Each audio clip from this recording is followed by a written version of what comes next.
right. Hey, what's going on, y'all? Welcome to the Endless TBR. My name is Christian, and this is my YouTube channel where normally I talk about books, but today I'm doing something that is brand new. First time doing this. Don't worry, this is still going to be a book-related YouTube channel for the most part, but this is a video that I've been thinking about doing for the last couple months, and today I said, you know what? Let's go for it. So this is going to be a tier ranking of all 59 movies that I saw for the first time in theaters in 2025. So you all know me. I like to read a lot. That is probably my number one hobby. But my second favorite hobby is going to the movies. My fiance and I own Regal Unlimited, where you pay like the $25 a month subscription, and then you basically get to go to all movies for free. It's like $1. You got to pay for like the taxes and fees, so like $1 per movie. And so we go to the movies a lot, at least once a week, sometimes 2 or 3 times a week. And so we've seen a lot of movies in the last year, 59 to be specific. And so I wanted to do this video where I talk a little bit about them and rank them all in different categories based on how much I like them. So on the side here, you can see we got our categories. We got my all-time favorites. We got amazing, pretty good, what was that? And booty. And in this case, booty is a negative thing, even though it can be taken as a good thing sometimes. Booty is the worst of the worst. So just a couple things. This is only going to be movies that I saw for the first time in 2025 in theaters. There are certain movies I saw like Hamilton, Star Wars Episode 3, and Shin Godzilla that I had seen before. Even though I saw them in theaters, I did not include them. And also, my clip champ says I only have 30 minutes to make this video, and that includes this intro, so this is going to be pretty quick. I have not rehearsed this at all. I have not practiced where I'm going to put anything. I decided I just want to go completely straight off the cuff and just get into it. So I've also learned my laptop is not high-tech enough to handle recording video and audio at the same time, so unfortunately I got no video for this one, even though I wanted to do it. It's also been a little laggy, so I'm going to kind of mess with it here for a second, but let's get into it. I think we're good to go. All right, so first movie I saw in 2025 is The Damned. This was a really fun movie, and I'm immediately going to plug it into the pretty good category. I like this one a lot. It was a very strong start to 2025. It's very spooky, very great atmospheric movie, and I can understand if people were a little disappointed by the overall outcome of it, but I quite enjoyed it. So next up, we have Better Man. This is one of my fiance's favorites of the year. A good soundtrack, not really a movie that I liked too much, but I did think it was pretty good. I'm not super into like musicals and stuff like that, but I will admit that the story was entertaining and pretty emotional. So that's Better Man. Also going in pretty good, we had a lot of pretty goods to start off the year, is Wolfman, but I am going to put it behind Better Man. I liked Julia Gardner's performance a lot. I enjoyed a lot of the scares in this movie. I enjoyed the look of the Wolfman, but I didn't think it was amazing. I had pretty high expectations for it, but it just didn't do as much for me as I wanted it to. And then we have Presence. This is once again another movie that I'm going to plug into pretty good, but all the way to the right. This one was one I appreciated for its stylistically, like how it was shot. But going into it, I was kind of expecting more of a horror movie, and it's definitely much more of a family drama. It does capitalize on the family drama aspect very well. It's a great family drama, but not exactly the movie I was looking for, and I was a little thrown off by it. But it was by no means a bad movie. All right, going into this is going to be our first this is Love Hurts. This movie I was entertained by. I liked the action a lot, but the overall plot never hooked me. It felt like it was trying to be a lot like Kingsman, but it was not nearly as good.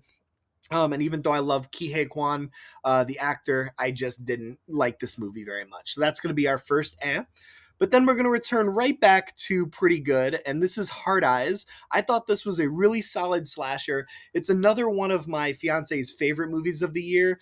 It didn't quite get up to amazing for me, but I did enjoy it a lot. It was entertaining, and there were some gruesome kills if you like that sort of thing. So that is Hard Eyes. Next up, we have Captain America Brave New World. This one hurts me, but this is going in the category. I love Marvel so much. So many Marvel movies are some of my favorite movies, but this one was just a letdown for me. I feel like Anthony Mackie deserved more. You could tell that this movie was cut into oblivion. And my favorite character of the movie was Harrison Ford's Red Hulk, which I thought he was amazing. But when your favorite character in a Captain America movie is the Red Hulk, that can be a little bit of a problem. So that's going to go in but I did like it more than Love Hurts. Next up, we have Companion. This is going to be our first amazing, and I think this is probably going to end up towards the higher end of amazing because I thought this movie was great.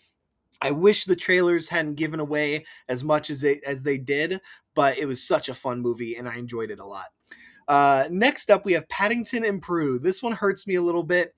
If Paddington 1 was on this list, it would be an automatic amazing. Paddington 2 would be an automatic all-time favorites. But Paddington in Peru is going to go in pretty good. It's going to go at the top of pretty good for now. I did still enjoy it, but it felt like it was lacking the same humor and magic as the first two. And I know I can't remember the actress's name, but the mother, not returning to this movie was definitely felt. So that's going there. Next up, we have The Monkey. This one, this one I'm going to put above Captain America in the category. I liked this movie, but I didn't really like it. It accomplished what it was trying to. It was funny at times. Some of the kills got a audible like gasp out of me, but it wasn't one of the standout horror movies of the year, and I don't feel very comfortable putting it in pretty good. So I'm going to put it in the category. Next up, we have Last Breath. This one I'm going to put in amazing. This is a great movie based off of a true story about a guy that gets trapped underwater when he's working on a pipeline, I think, and he's starting to run out of oxygen, and his crew is trying to save him. And any movie that has to deal with underwater stuff immediately makes me stressed because water stresses me out, and or more specifically, oceans stress me out. And so this one had me stressed the entire time, and it was a really, really good movie. Next up, we have Mickey 17. This is another one of my fiance's favorites, but it was a little long for me. I thought Pattinson was amazing. I thought Mark Ruffalo was so good. But overall, by the end of this movie, I was ready for it to be over. I am going to put it in pretty good, but I'm going to drop it at the end of pretty good just because yeah, it just felt a little long to me. Next up, we're going with Novocaine. Novocaine was amazing. After seeing Companion and Novocaine so close back to back, I was like, dang, this is Jack Quaid's year. It was such a fun movie. The action was a lot of fun. And yeah, Jack Quaid was off to an awesome start of 2025. So I'm putting Novocaine there. I didn't like it as much as Last Breath, though, but still a great movie. Let's see, Black Bag. This is another amazing. I'm going to put this above Last Breath. Black Bag was a sleeper hit for me. It was one of those movies we just went to because we wanted to see a movie. We didn't know anything about it. We'd seen some trailers. I thought the trailers were kind of lame, and I walked out of that movie thinking it was an awesome like spy thriller type movie. Michael Fassbender and Cate Blanchett had incredible chemistry, and their roles were so well acted in that movie. So Black Bag is going in amazing for sure. Next up, we have Ash. This is my first What Was That? I did not care for this movie. Some of the visuals actually made me a little sick. I started to get a headache and my stomach started to hurt, which is not something that happens to me in movies very often at all. I won't put it in booty because there were a couple plot twists that I thought were interesting, but not enough to keep me hooked and not enough to make me like the movie very much. So that's going to be our first What Was That? Next up, we have Woman in the Yard. I did not like this movie. It's tough to put it between or What Was That. I'm going to put it at the end of just because I do think there was a couple creepy scares, especially I think it was in the attic at the house towards the end, but I don't like where this movie ended, and I don't like some of the messaging that could have been taken away from it. And overall, I thought pretty much the beginning like two acts of the movie were kind of boring. So I'm going to put it at the end of Next up, we have Screamboat. Uh, so for those of you that don't know, this is one of those like Disney properties that have started to go public domain, and people have been making horror movies out of them. Things like Winnie the Pooh, Blood and Honey, and that one like Peter Pan movie. I think those movies were not very good. Screamboat is definitely my favorite of those like public domain horror movies. I'm actually going to put it at the very end of pretty good. It was entertaining. It's a stupid movie, don't get me wrong.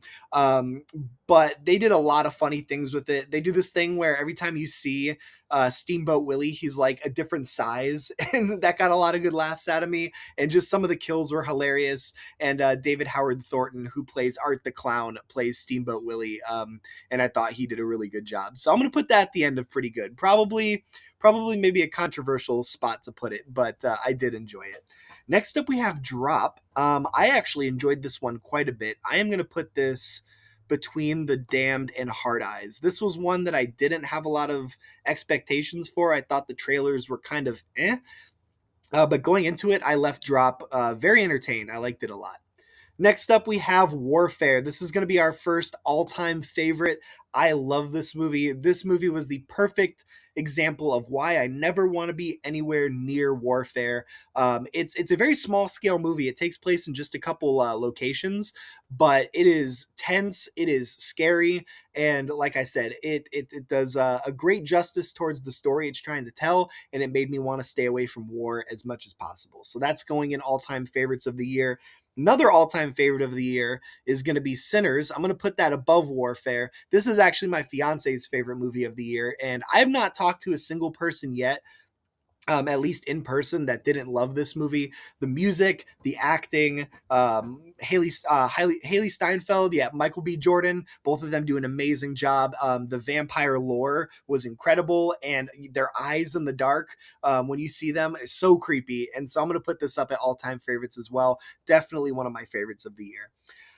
Next up, we have The Amateur. I am going to put The Amateur between Captain America and Love Hurts. This movie was it was decent but forgettable. I honestly can't remember too much about it. I remember there were a couple moments when I was cheering on Rami Malek's character. Basically, he's trying to get revenge for his wife that was killed, but it's overall pretty forgettable, and I don't remember liking it too much when I left. So I'm gonna put that in eh.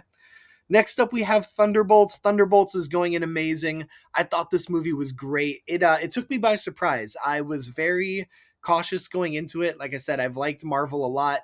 Phases 4 and 5 have been a little iffier. I did not care for Captain America, so going into Thunderbolts, I was nervous, but I was surprised at how emotional of a story that they were able to tell with these characters. And I'm really excited to see them come back. And Lewis Pullman's Sentry was an unexpected love of mine. I did not really know much about the Sentry character, so seeing him in action in this movie was great. So that is Thunderbolts. Next up, we have The Legend of Ochi. This one's going in What Was That? This was a weird movie. I did not care for it. Oh, I'm trying to put it above Ash, but it's like not wanting to go there. There it is. I put it above Ash just because there's a cute little creature in there, but that's about it. It was a bizarre movie. I know it's a really highbrow film criticism right there. Cute little creature, but it's going in there. Next up, Until Dawn. I'm going to put this at the top of eh. I will give it the benefit of a doubt, a little asterisk. My fiance and I went and saw this movie as kind of a distraction when we were there's a difficult thing happening in our lives. And unfortunately, I was a little distracted while watching it, but I remember not enjoying it too much. Maybe on another rewatch, it would end up in the pretty good category. But I'm going to put it at the top just because I have that asterisk. I do remember there were a couple spooky moments with an old lady and a couple good kills. I didn't have any emotional attachment towards the video game at all. I'd never played it, so I didn't have that baggage with me. I know a lot of people that love the game did not like the movie, but that's where I'm going to put Until Dawn. Next up, we have Final Destination Bloodlines. This is going up in amazing. If my computer lets me put it up there. Come on, Final Destination, you got this. Oh, my computer. This is a good example of my computer is a little. Oh, there it is. Perfect. Oh no, Mission Impossible definitely does not go up there. Final Destination Bloodlines. I am gonna put it between Black Bag and Thunderbolts. Actually, I don't even really need to move it. Uh-oh, things are falling apart. There we go. This was my favorite Final Destination movie. I absolutely adored it. I thought it did a great job wrapping everything together, and the ending scene was hilarious. I loved the end of this movie. Next up, we have not Final Destination, Mission Impossible 8: The Final Reckoning. I am putting this one down in the category. I'm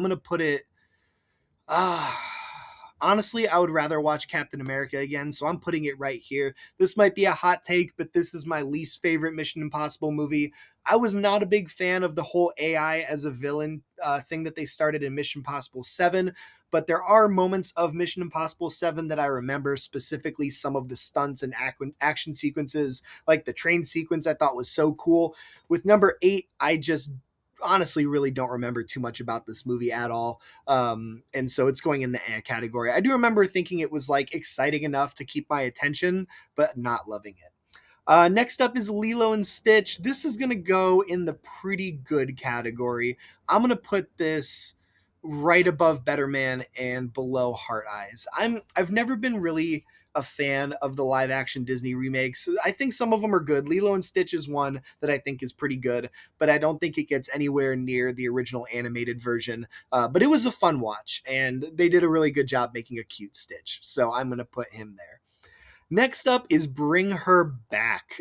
This movie was disgusting. I'm putting it in amazing. I'm going to put it at the end, though. There were a couple scenes in this movie that were really hard to watch, which if you're into that thing, it's going to definitely elicit an emotional response from you. But there were a couple moments where I genuinely did have to close my eyes, specifically a moment where there was some skin being peeled off and a scene that involved teeth. And so but I did think it was amazing. Like, it was a gross movie, but I left it just in absolute awe of it. So I'm going to put it up in amazing there. Next up, another amazing, actually quite a few amazings coming up here. This is Ballerina. I am going to put Ballerina right here. Come on, laptop. Ballerina is the John Wick spin-off movie. I thought this was great. Ana de Armas was kick-ass. She was a great star. The only thing that upsets me is that this movie didn't do well financially, so we might not get a Ballerina 2, which I'd love to see one. And I love how I think they included Keanu Reeves pretty tastefully in this. I could see him being really shoehorned in and thinking his inclusion was stupid, but I thought they did a great job bringing John Wick into it. So that's going to go in amazing. Another one going into amazing is How to Train Your Dragon. I think this is one of my favorite live action remakes of an animated movie. I think they did a great job. All of the characters were great. The soundtrack is amazing. It is pretty much a beat for beat of the animated movie, but visually it was stunning and I really enjoyed it. So I'm going to put it up in amazing as well.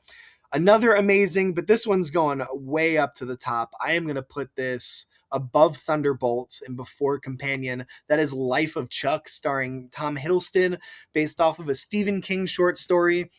This was one of the most emotional times I had in a movie theater. I think there's one other movie there's one other movie that made me more emotional than this one, but this was a movie that had me shedding a couple tears throughout. So I really enjoyed it. If you've not seen Life of Chuck, I would definitely recommend it. Next up, we have 28 Years Later. I'm actually seeing the sequel to this tonight, so I'm really excited for that. I like this movie a lot. Do I think it's pretty good or amazing? I'm going to put it in pretty good, but I am going to put it ahead of Paddington in Peru. This is like right on the cusp of being amazing.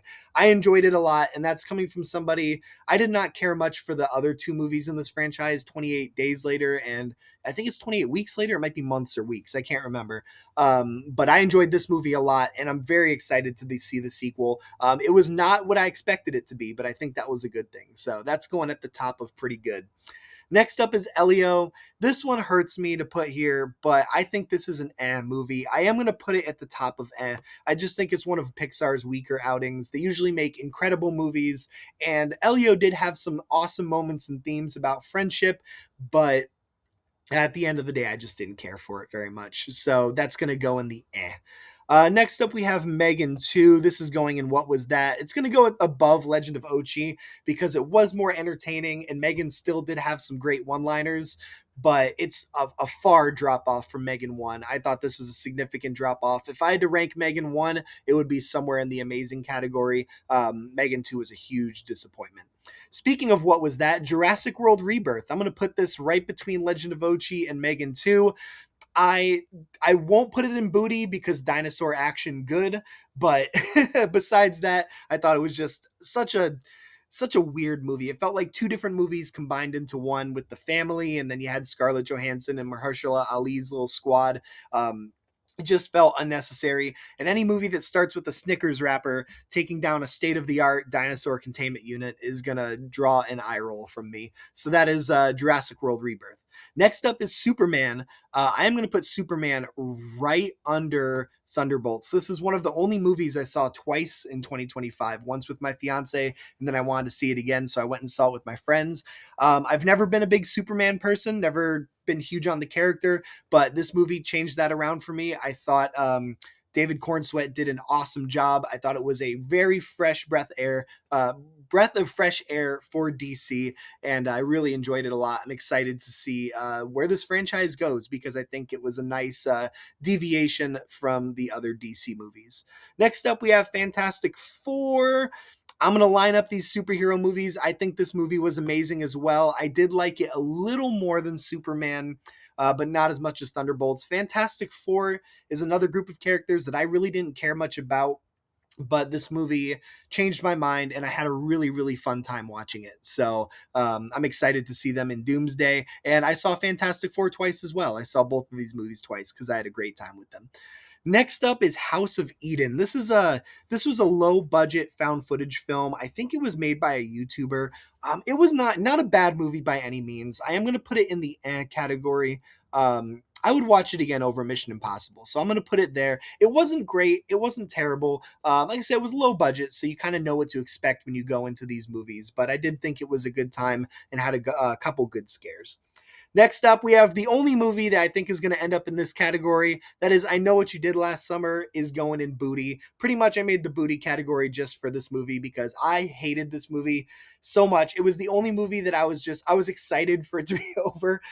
If you like this movie, I'm sorry. I'm glad you liked it, but I just thought that the character decisions they made with some of the legacy characters were so stupid, and it was a huge disappointment for me. So that's going in booty.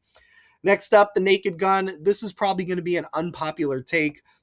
Well, not unpopular, but maybe you'll think I'm exaggerating, but I'm putting this up in all-time favorites. I loved this movie. The original Naked Gun movies are some of my favorite comedies of all time. Leslie Nielsen is one of my favorite actors of all time, and so when they announced a Naked Gun reboot with Liam Neeson, I was super excited, and I saw it, and I laughed the entire time. It did everything that I wanted it to, and it was an instant favorite comedy of mine. I'm not a huge comedy fan, but I've always loved Leslie Nielsen, and this one's going right up there with the OG Naked Gun and Airplane for me. Ooh, these next two. All right, we got Together. Together is going in amazing, and I'm going to put it above Companion. I don't think it's an all-time for me, but it's close. I love Together. I thought it was so gross and so well acted, and it's just one of those movies that gave me shivers the entire time I was watching it because it was so disturbing, and I had a great time with it. It's just short of all-time favorites, but it definitely deserves to be at the top end of the amazing category. And then we have Weapons. Weapons is going in the all-time category. I'm going to put it above Warfare. Weapons was one of my biggest surprises of the year. I went into it with no expectations. I had liked Barbarian, so I knew it was directed by the same guy. So I was, I had some expectations for it, but leaving Weapons, I was completely shocked, and it was one of my favorite movie going experiences of the year. The ending chase sequence I thought was hilarious, and I was laughing for like a good 3 or 4 minutes straight. So that's definitely going in one of my all-time favorites. Next up, Primitive War. I'm putting this in I am gonna put it once again right below Captain America. This is like a lower budget. I hate to compare it to Jurassic Park, but that's what it's going to be compared to. It's soldiers versus dinosaurs. For the budget that they had, it was actually very impressive visuals. I just didn't care for a lot of the acting and a lot of the plot points. But if you just want good old fashioned dinosaur versus human violence, I think you'll like this movie. Just for me, I'm putting it in the mid category. Next up, we have Caught Stealing. This one's going in amazing. I'm going to put Caught Stealing. I'm going to put it right between Thunderbolts and Fantastic Four. This movie was another big surprise for me. Come on, computer. There it is. I love these type of movies where it's just nonstop shit hitting the fan. It's like I feel about this movie how I feel about Marty Supreme, which I saw recently. It's just one crazy thing after another happening, and I think Austin Butler killed it. The standout for me for this movie, though, is Liev Schreiber and Vincent D'Onofrio. They were hilarious as the villains. Oh, and Matt Smith too. I forget this movie was stacked. So this was a really fun one, and I enjoyed it a lot. All right, next up we have The Long Walk. This is going all the way up to the top. Easy peasy, right in front of Sinners. There it is. Perfect. All right. The Long Walk. This was one of my absolute favorite movies of the year. It was definitely the most emotional I got in a theater this year. The way the premise works is, you don't want to get too emotionally attached to any of the characters, but you just can't help it. You start to form these bonds with these characters, and when they start to drop, it just absolutely emotionally destroyed me. And I love this movie. I love a lot of the messaging behind it. I loved all of the characters, and it was really great to the point where I read the book earlier this year as well, and I ended up liking the movie better than the book, and that's pretty rare. I usually enjoy the books better, but this movie I thought was just absolutely incredible. It might be my favorite of the year. There's one other movie that I think is gonna beat it out, but The Long Walk is definitely a contender for my favorite of the year. All right, next up we have One Battle After Another. This one's definitely going up in all-time favorites as well. Let's see, this one, I'm going to put it right in front of Weapons and behind Sinners. There we go. Did it make it? It made it. All right. This one is another one of those movies like Caught Stealing. It is just a nonstop action from beginning to end, and I loved it. It was a movie that, seeing the trailers, I thought the trailers looked really, really lame, so I didn't have much expectations going into it, and I was completely floored by this movie and thought it was incredible. It was a little bit long, but I think it deserved that runtime. And Leo DiCaprio and all the other cast in the movie were absolutely incredible. So that is One Battle After Another, definitely an all-time favorite of the year. Next up, we have Him. This is going in the booty, not the booty, the what was that category. Not quite booty, but not very good either. I thought this was just a weird movie. There was a couple stylistic choices that were interesting, a couple visuals that I thought were a little unnerving. So it keeps it out of the booty category, but not a movie that I enjoyed very much at all. Next up, we have Bone Lake. This is going up into amazing. I'm going to put this I'm going to put this above Last Breath and beneath the Black Bag.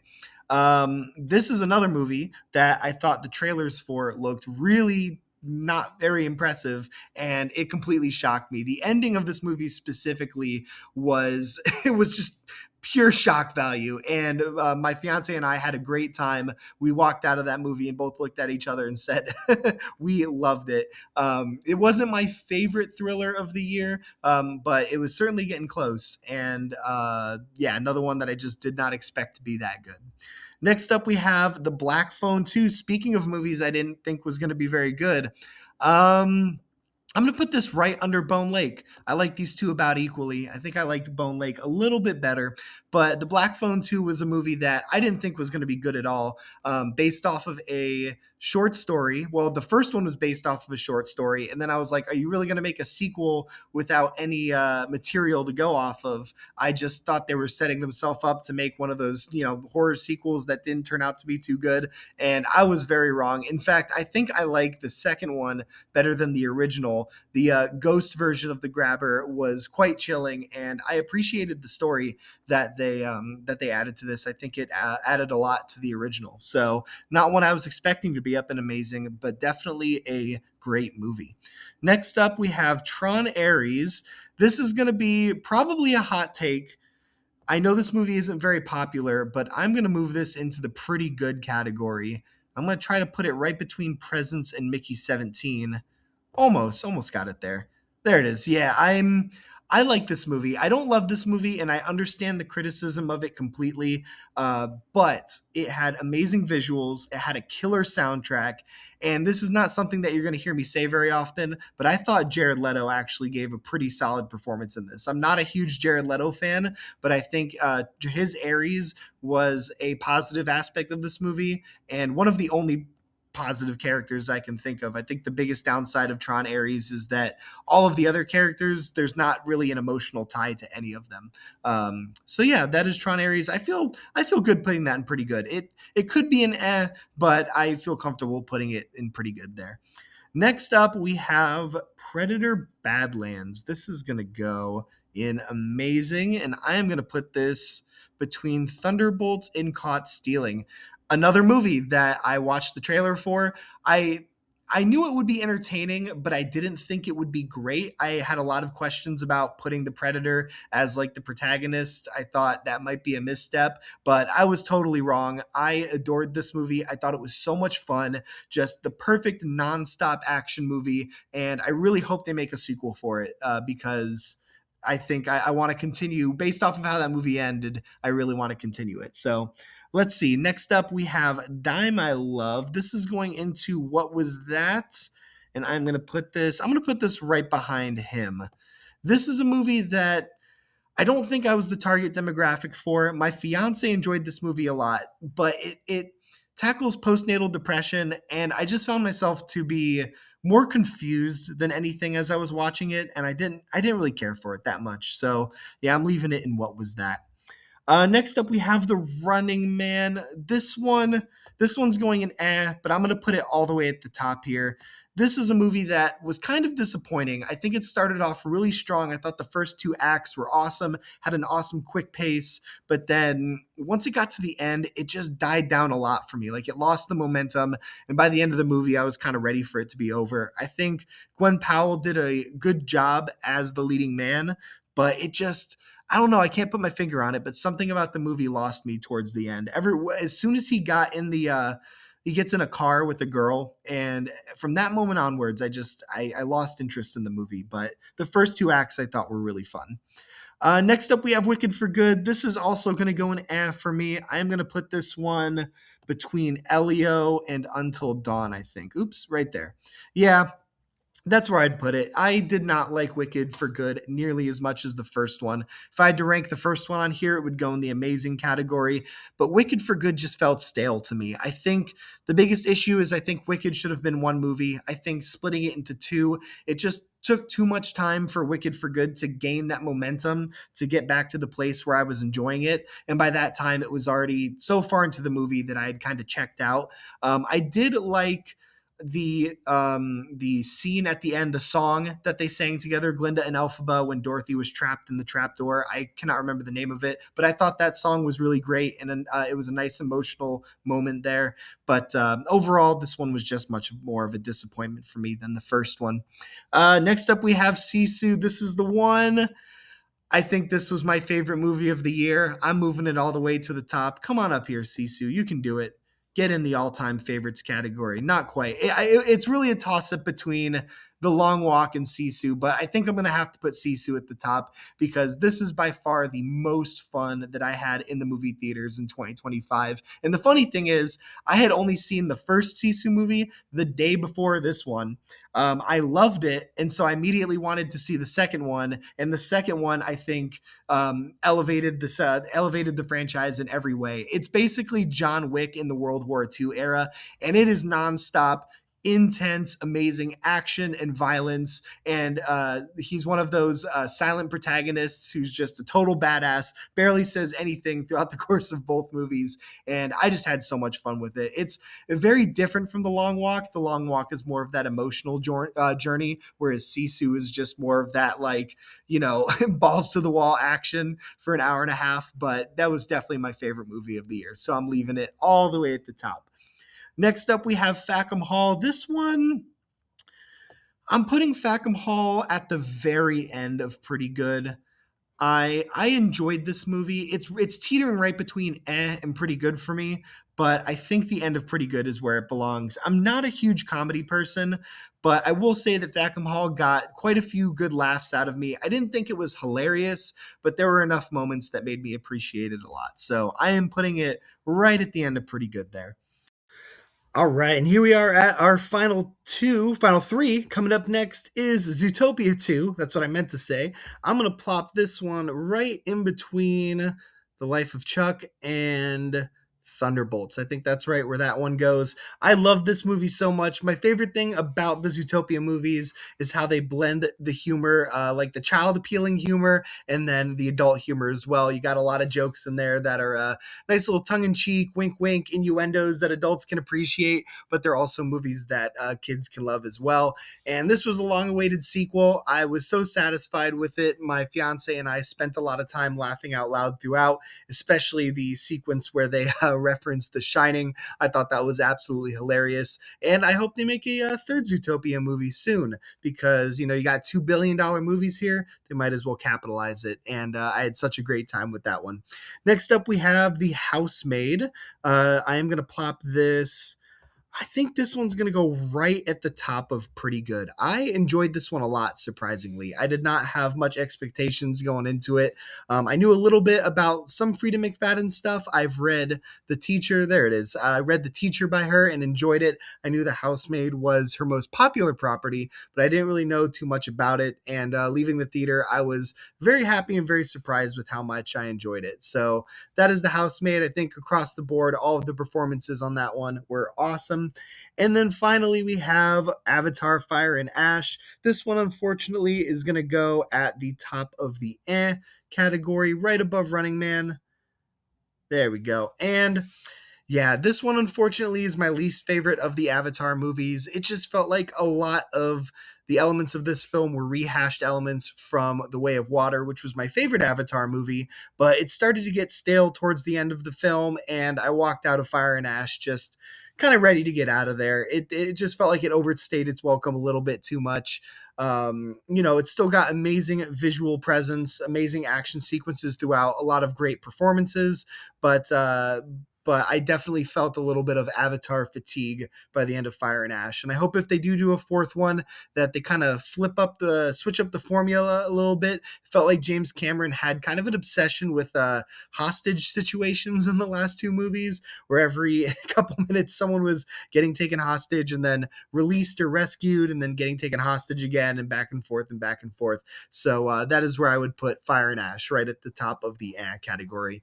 So that is my ranking for all 59 movies that I saw in 2025 in theaters. I hope you guys enjoyed this video. Let me know what some of your favorite movies and least favorite movies were.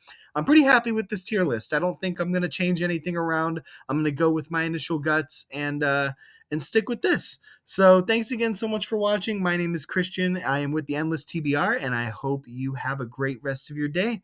Peace out.